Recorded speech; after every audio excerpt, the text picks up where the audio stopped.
आसमान में उड़ता एक खतरनाक मिसाइल और चेहरे पर विजयी मुस्कान बिखरता एक तानाशाह। ये तस्वीर उत्तर कोरिया की है। तानाशाह कोई और नहीं है, किम जोंग उन है। वैसे तो आपने ये तस्वीर कई बार देखी होगी जब Kim Jong Un missile launch करके अपनी तस्वीर दुनिया को साझा करते हैं। दक्षिण कोरिया, जापान और अमेरिका को डराते हैं, लेकिन इस बार मामला थोड़ा ज्यादा गंभीर है क्योंकि किम जोंग के सामने लॉन्च होता ये मिसाइल बेहद खतरनाक है, घातक है। पूरी दुनिया में इस मिसाइल को देखकर गंभीर चिंता है। नमस्कार, मैं साक्षी सिंह और आप देख रहे हैं जी मीडिया का डिजिटल प्लेटफॉर्म। मंगलवार को कोरियन सेंट्रल न्यूज एजेंसी ने एक तस्वीर जारी कर बताया कि देश ने रविवार को अपने नए युद्धपोत चायहयोन से क्रूज मिसाइलों और एंटीशिप मिसाइलों का सफल परीक्षण किया है। सबसे पहले आपको इस मिसाइल के बारे में बताते हैं।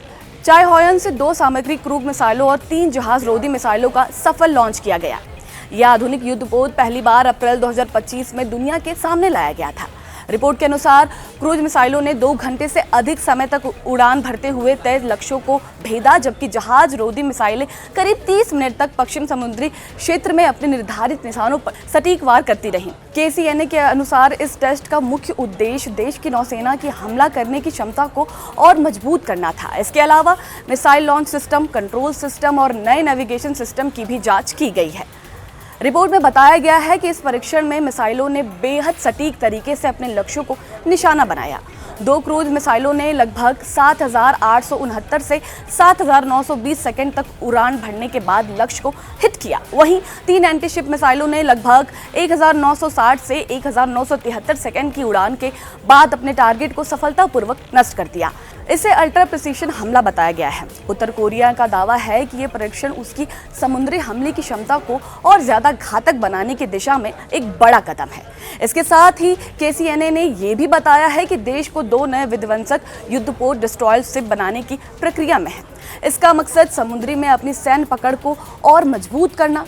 विशेषज्ञों का मानना है कि उत्तर कोरिया तेजी से अपनी नौसेना को आधुनिक बना रहा है। उसका लक्ष्य अलग अलग हथियारों प्लेटफॉर्म की बजाय एक मजबूत युद्धपोत को बड़ा तैयार करना है, जो एक साथ कई तरह के हमले करने में सक्षम हो।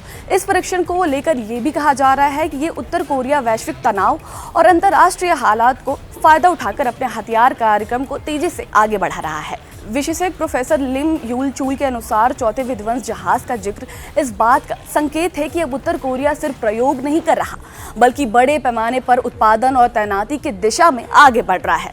उनका कहना है कि अगर शुरुआती परीक्षण सफल रहते हैं तो किसी भी देश में आमतौर पर हथियारों का उत्पादन तेजी से बढ़ा दिया जाएगा। उत्तर कोरिया भी इसी दिशा में आगे बढ़ता दिख रहा है। कुल मिलाकर ये परीक्षण उत्तर कोरिया की बढ़ती सैन्य रणनीति और समुद्री ताकत को मजबूत करने की कोशिशों को साफ तौर पर दिखाता है।